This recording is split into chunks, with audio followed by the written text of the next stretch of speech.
আসসালামু আলাইকুম প্রিয় বন্ধুরা, কেমন আছো সবাই? আশা করি সবাই অনেক ভালো আছো। বন্ধুরা, আজকে আমরা সমাধান করব সপ্তম শ্রেণী অনুশীলনী 2.2 লাভ ক্ষতি অধ্যায়ের 14 ও 15 নম্বর অঙ্ক। আমাদের প্রথম সমাধান 14 নম্বর অঙ্ক। এখানে দেওয়া আছে, মিস্টার রায় একজন সরকারি কর্মকর্তা। তিনি তীর্থস্থান পরিদর্শনের জন্য ভারতে যাবেন। যদি বাংলাদেশি 1 টাকা সমান ভারতীয় 0.63 রুপি হয়, তবে ভারতীয় 3000 রুপির জন্য বাংলাদেশের কত টাকা প্রয়োজন হবে? খুবই সহজ অঙ্ক বন্ধুরা। এখানে বাংলাদেশি 1 টাকা সমান ভারতীয় 0.63 রুপি। তাহলে 3000 রুপি সমান বাংলাদেশি কত টাকা, সেটা আমাদের বের করতে হবে।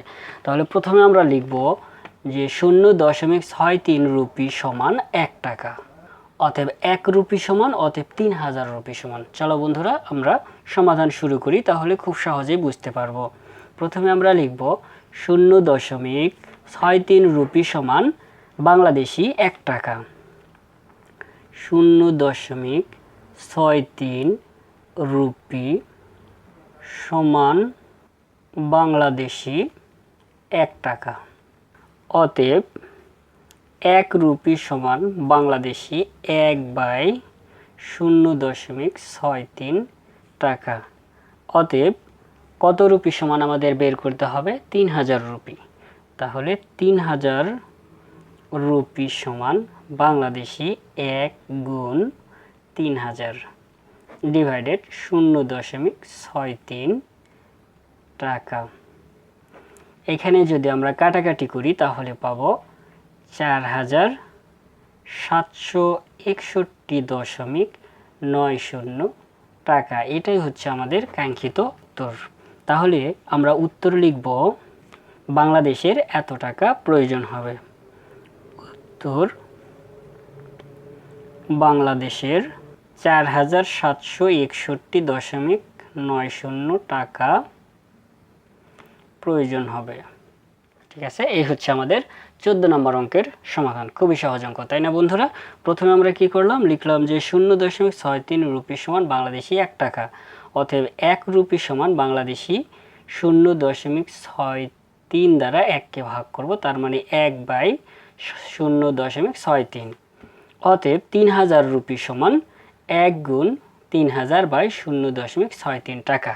এখানে 3000 গুণ করলে 3000ই হয়, আর সেই 3000কে যদি আমরা 0.63 দ্বারা ভাগ করি তাহলে আমরা 4761.90 টাকা পাবো। এটাই হলো আমাদের 14 নম্বর অঙ্কের সমাধান। বন্ধুরা, আমাদের এবারের সমাধান 15 নম্বর অঙ্ক। কি বলছে এখানে আমাদের 15 নম্বর অঙ্ক? নীলিম একজন চাকরিজীবী। তার মাসিক মূল বেতন 22,250 টাকা। বার্ষিক মোট আয়ের প্রথম 2,50,000 টাকার আয়কর 0 টাকা। তার মানে প্রথম 2,50,000 টাকার কোনো আয়কর ধরা নেই। এরপর কি বলছে? পরবর্তী টাকার উপর আয়কর হার 10 টাকা হলে নীলিম কর বাবদ কত টাকা পরিশোধ করেন? তাহলে আমাদের প্রথম কাজ এখানে হচ্ছে, এখানে দেওয়া আছে কি মাসিক মূল বেতন। এই মাসিক মূল বেতনটাকে আমাদের বার্ষিক মূল বেতনে নিয়ে আসতে হবে।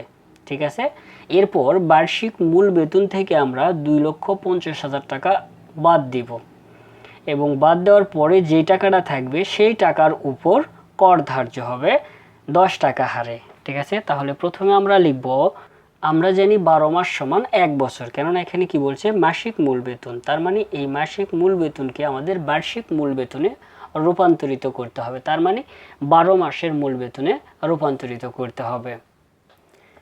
এর জন্য আমরা প্রথমে লিখব, আমরা জানি 1 বছর সমান 12 মাস। আমরা জানি 1 বছর সমান সমান 12 মাস। তাহলে 1 মাসের মূল বেতন কত? 22,250 টাকা। তাহলে 1 মাসের মূল বেতনকে 12 দ্বারা গুণ করতে হবে, এবং ভাষা লিখতে হবে আমাদের প্রথমে নীলিমের 1 মাসের মূল বেতন 22,250 টাকা। তাহলে লিখব আমরা নীলিমের 1 মাসের মূল বেতন 22,250 টাকা। অতএব নীলিমের 12 মাসের মূল বেতন 22,250 গুণ 12 টাকা সমান সমান 22,250কে 12 দ্বারা গুণ করলে আমরা পাবো 2,67,000 টাকা। তাহলে আমাদের বার্ষিক মূল বেতন আসলো 2,67,000 টাকা। এখন এই 2,67,000 টাকা থেকে 2,50,000 টাকার কোনো কর ধার্য করা হয় না বা 0 টাকা কর ধার্য হয়েছে। তাহলে এখন আমাদের কি করতে হবে? এই 2,67,000 থেকে 2,50,000 বিয়োগ করতে হবে। তাহলে আমরা লিখব অতএব নীলিমের করযোগ্য টাকার পরিমাণ 2,67,000 বিয়োগ 2,50,000। তাহলে নীলিমের করযোগ্য টাকার পরিমাণ